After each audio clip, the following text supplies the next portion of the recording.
بدل جاتا ہے۔ پیارے نبی فرماتے ہیں، میرے نبی کا جواب سن لو، نوجوانوں کلیجے میں دل کے کسی کونے میں لے جا کر بٹھا دو، اور جب کبھی گناہ کرنے کا ارادہ ہو، دل میں شیطان آپ کا نفس امارہ آپ کو ابھارے کہ آپ یہ گناہ کرو، میرے نبی کی اس طلب کو یاد کر لینا، میرے نبی کی اس جملے کو یاد کر لینا۔ آپ نے فرمایا، او کیا نبی ہے، ہائے ہائے اللہ اکبر، کیا پیغمبر ہے، کیسی محبت اپنی امت سے کر رہا ہے، کتنی فکر اپنی امت سے ہے۔ فرماتے اللہ کے نبی، عائشہ میں اپنے گھر میں ہوں، تو میری بیوی ہے، جوان بیوی کے ساتھ شوہر رہ رہا ہے، لیکن امت کی فکر کیا ہے جانتے ہو؟ فرماتے ہیں، انی خشیت ان یکون عذابا سلط علی امتی۔ عائشہ مجھے ڈر ہے اس بات کا کہ ان بادلوں کے پیچھے کہیں اللہ کا غصہ تو نہیں، کہیں ان آندھیوں کو پیچھے نوح کی قوم کی طرح طوفان تو نہیں ہے، کہیں اس کے پیچھے اللہ کا عذاب تو نہیں ہے جو میری امت پہ آ رہا ہو۔ مجھے اسی بات کا ڈر ستانے لگتا ہے، امت کی فکر ہونے لگتی ہے، محمد چلنے لگتا ہے، محمد کے پسینے نکلنے لگتے ہیں، پھر دعا کرنے لگتا، اللہ معاف کر دے، خیر ہے تو آ، اور اگر برائی ہے تو اس کو ہٹا، پہاڑیوں میں لے جا، وادیوں میں لے جا، اللہ انسانوں کی بستیوں میں نہ لانا۔ حضرت عائشہ کہتی ہے، جب تھوڑی دیر کے بعد بارش ہونے لگتی تو میرے نبی کے چہرے پہ مسکراہٹ آ جاتی، آپ مسکانے لگتے اور کہنے لگتے، رحمتن رحمتن رحمتن، یہ رب کی رحمت ہے نازل ہو رہی ہے، یہ رب کی رحمت ہے برس رہی ہے۔ یہ میرے نبی کی طلب تھی۔ آپ ذرا سوچ کے دیکھو، ایک 18 سال کی 15 سال کی جوان بیوی آپ کے ساتھ آپ کے کمرے میں ہو، بارش آئے، آج کا نوجوان کہتا ہے، مولانا شیخ سنیے گا، نوجوان کا جملہ کیا ہوتا ہے، بڑی اچھی ٹھنڈی ہے، بڑا پیارا موسم ہے، رومانٹک موسم ہے، چلو کچھ مستیاں کر لیتے ہیں۔ ایسے سیزن میں جے امت محمدیہ کا نوجوان نمازیں بھی چھوڑ دیتا ہے اور مستیاں کرنے لگتا ہے اور گناہ کرنے لگتا ہے۔ ارے یہ موسم تو اتنا پیارا ہے، نینی تال جانا چاہیے، کشمیر جانا چاہیے، ادھر جانا چاہیے، پکنک پہ جانا چاہیے، چھٹی میں جانا چاہیے، دارجلنگ میں جانا چاہیے، ادھر جاؤ ادھر جاؤ، یہ اپنی پلاننگ بنانے لگتا ہے۔ یہ اس امت کی حالت ہے جس امت کا نبی بادل دیکھ کے رونے لگتا تھا، بادل دیکھ کے گھبرانے لگتا تھا۔ اس لیے کہیں ایسا تو نہیں گنہگاروں کی وجہ سے یہ اللہ کا عذاب آ رہا ہو۔ میرے نبی کا کوئی گناہ نہیں تھا کہ آپ پر عذاب آتا، آپ تو پیغمبر تھے، آپ کے تو اگلے پچھلے گناہ معاف تھے۔ نبی کو ڈر یہ تھا کہ میری امت میں کوئی ایسی نافرمانی تو نہیں کر رہا ہے جس کی بنیاد پر اللہ یہ عذاب بھیج رہا ہو اور اس کی وجہ سے یہ تہس نہس کر دی جائے امت۔ اس لیے آپ کو یہ ڈر لگتا تھا۔ یہ میرے نبی کی تڑپ ہے، یہ میرے نبی کی چاہت ہے کہ ہم اور آپ عذاب سے بچ جائیں۔ کم سے کم نبی کی تڑپ کی لاج رکھ لو، میرے نبی کی اس محنت کی لاج رکھ لو۔ آؤ ایک مثال اور دیتا ہوں، میرے نبی کتنا تڑپتے تھے کہ میرا امتی ہدایت پا جائے۔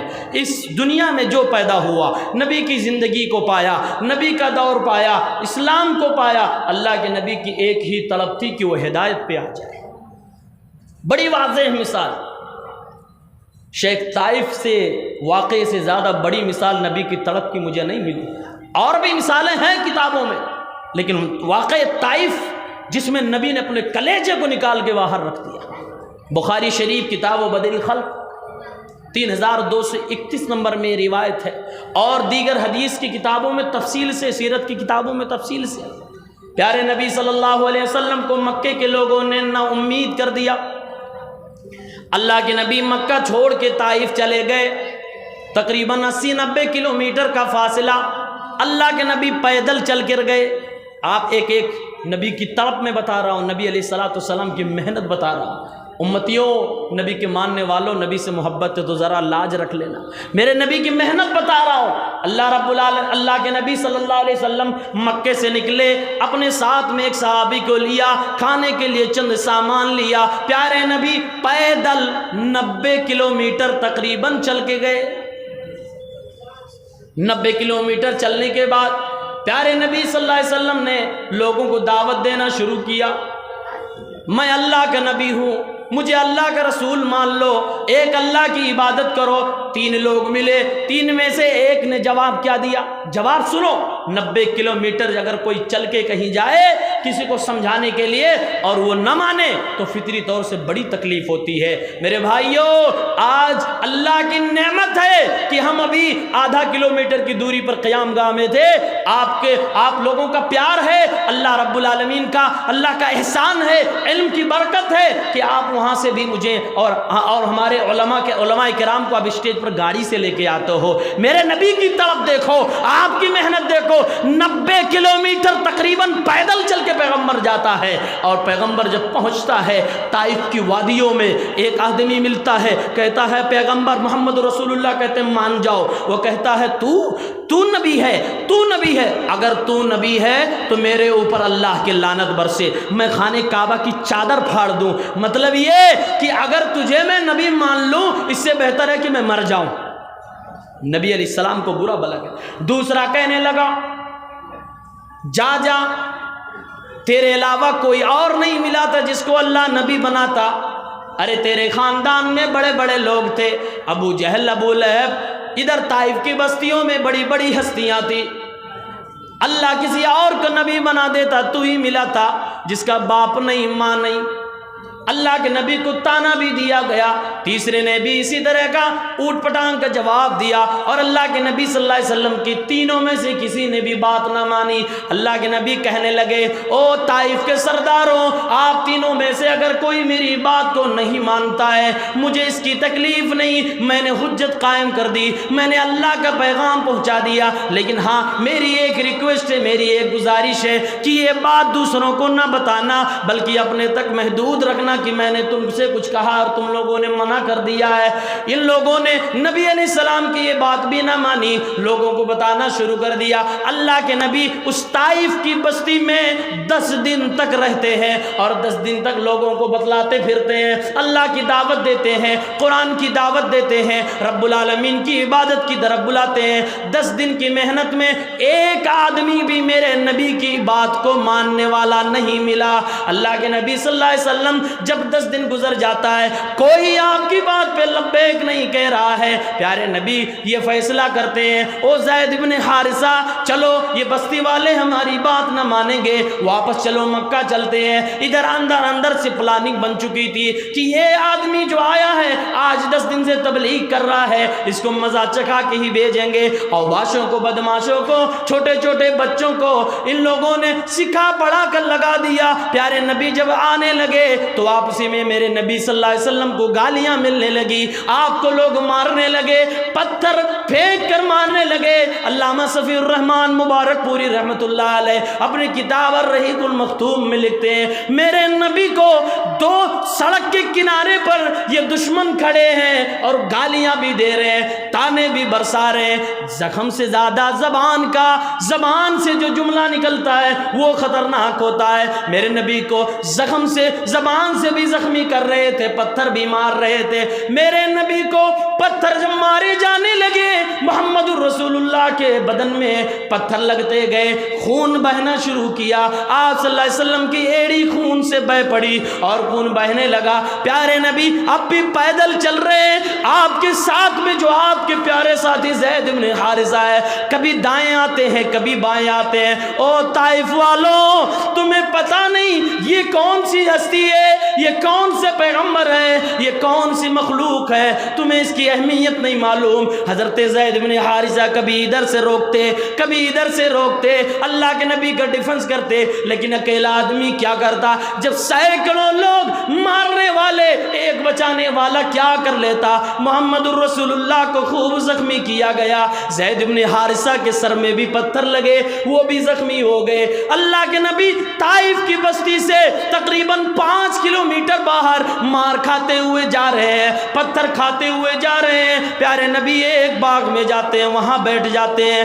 بیٹھنے کے بعد کسی آدمی نے دیکھا کہ بڑا لہولہان ہے، بڑا زخمی ہے، اس کو تھوڑا سا ترس آیا، پیارے نبی کو انگور کا گچھا دے کر بھیجا۔ میرے نبی کو کچھ سکون ہوا، اللہ کے نبی صلی اللہ علیہ وسلم وہیں پر رونے لگے اور یاد کر کے، اے اللہ اللہ میں ایسی قوم کے حوالے کر دیا گیا کہ میں ان کی بھلائی کے لیے ان کے پاس آتا ہوں، میں ان کو اللہ کی طرف بلانے کے لیے آتا ہوں، تو یہ مجھے پتھروں سے مارتی ہے، مجھے پتھروں سے میرا استقبال کرتی ہے۔ پیارے نبی نے اس وقت اللہ کے سامنے جو شکایت کی، وہ میرے بھائیوں اللہ کی قسم کلیجہ پھٹ جاتا ہے جب وہ دعا پڑھتے ہیں۔ پیارے نبی ہاتھ اٹھا کر دعا فرما رہے ہیں، اللہم الیک اشکو ضعف قوتی وقلت حیلتی وہوانی علی الناس یا ارحم الراحمین انت رب المستضعفین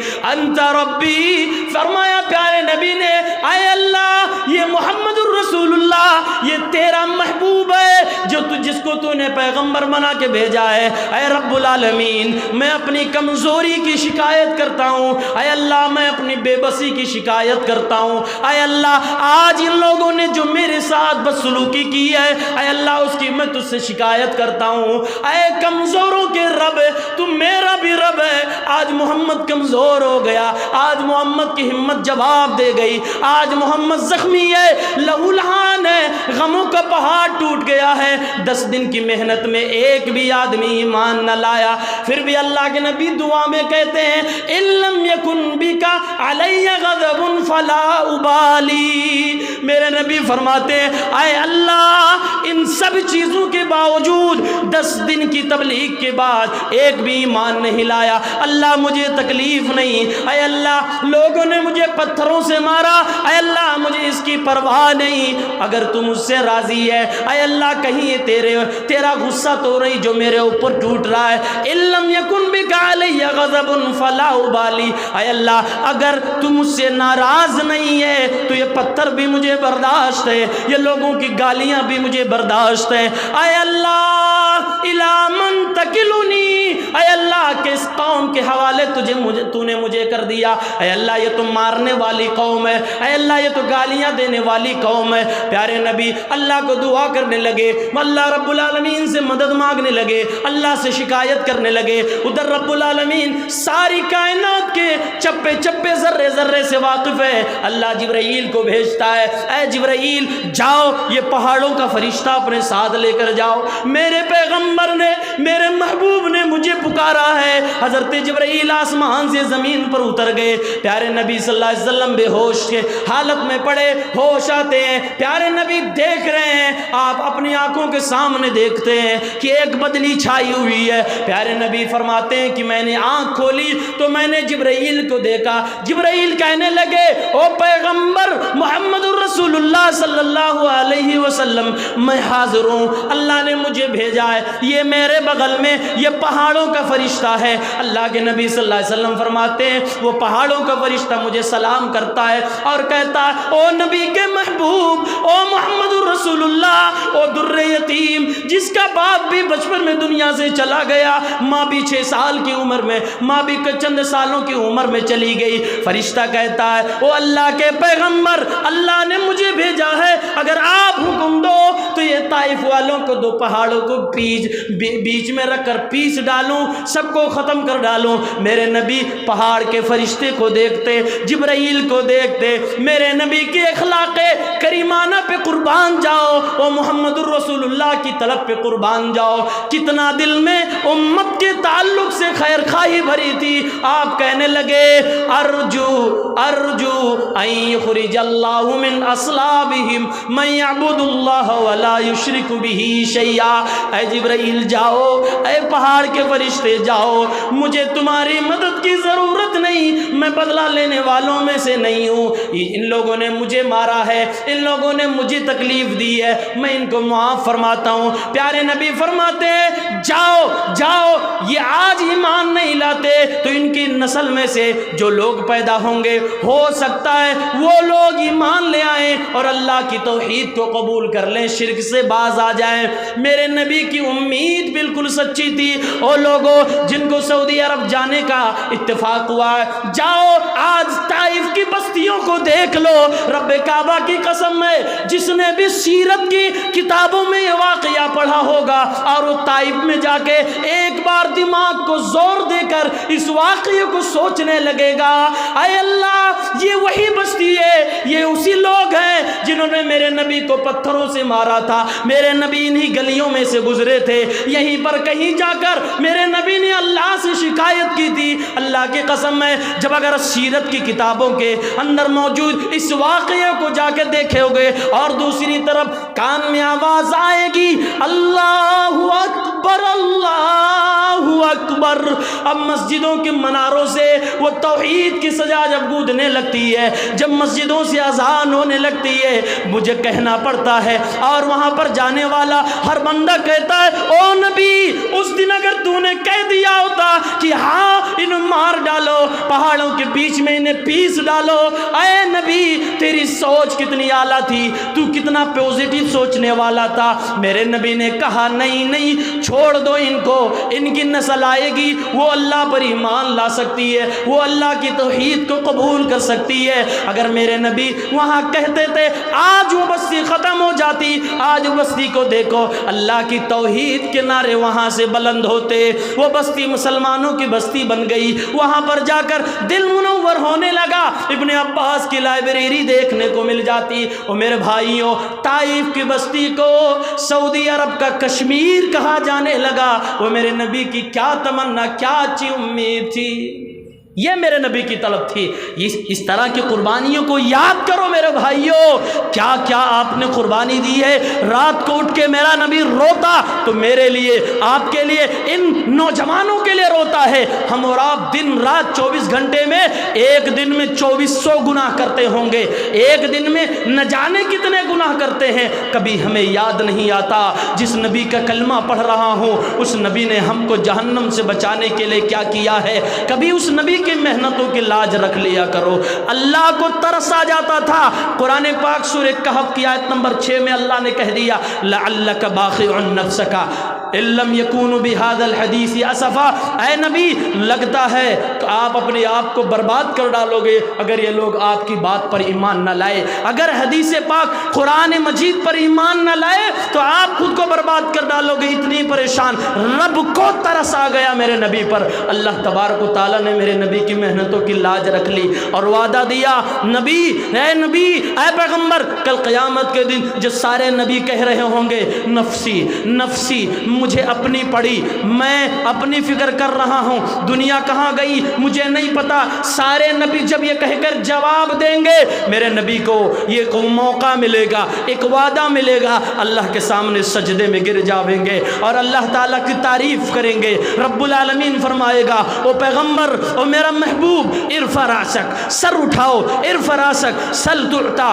مانگو جو مانگنا چاہتے ہو آپ کو دیا جائے گا. میرے نبی ہاتھ اٹھائیں گے, سجدے سے اٹھیں گے, پہلی آپ کی پکار ہوگی امتی امتی, میری امت میری امت. اللہ فرمائے گا اپنی امت کو, ان لوگوں کو جو بغیر حساب کتاب کے جنت میں جانے والے ہیں, ان دروازوں سے داخل کر دو.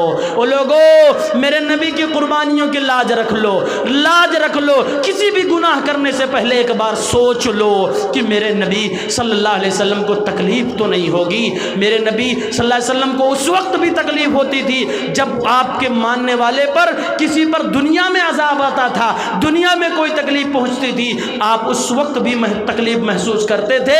اور اگر آخرت کے دن, قیامت کے دن کسی کو تکلیف ہوگی, عذاب ملنے والا ہوگا, میرے نبی کا کلیجہ پھٹ جائے گا. وہ منظر جب حدیث پاک میں شیخ پڑھا جاتا ہے جہاں پر اللہ کے نبی حوض کوثر کا پانی پلا رہے ہوں گے, لوگ آ رہے ہوں گے, آپ وضو کے آثار سے پہچان رہے ہوں گے, فرشتے کہہ دیں گے اے نبی ان کو مت پلاؤ. اللہ کے نبی پوچھیں گے کیوں؟ اللہ کے نبی سے کہا جائے گا اے نبی آپ کو نہیں پتا آپ کے آنے کے بعد انہوں نے آپ کے دین کے ساتھ کیا کھلواڑ کیا تھا. میرے بھائیوں میرے نبی اپنے امتی سمجھ کر پلانے کے لیے آگے بڑھے, لیکن اپنی ہی امت کو پلانے سے روک دیا جائے. اس کی مثال یہ ہے کہ بیٹے کافی دن تک باپ سے دور ہو اور باپ کئی زمانے کے بعد سعودی عرب سے زمزم کا پانی لے کر آئے, اپنے بچوں کو پلانے لگے تو کوئی پڑوس کا آدمی کہنے لگے او جناب علی اپنے فلاں بیٹے کو مت پلانا. کیوں مت پلانا؟ کیونکہ اس نے آپ کے باقی بچوں کے ساتھ بڑا ظلم کیا ہے، آپ کی بیوی پر ظلم ڈھایا ہے، آپ کے کیے پر سب پانی پھیر دیا ہے،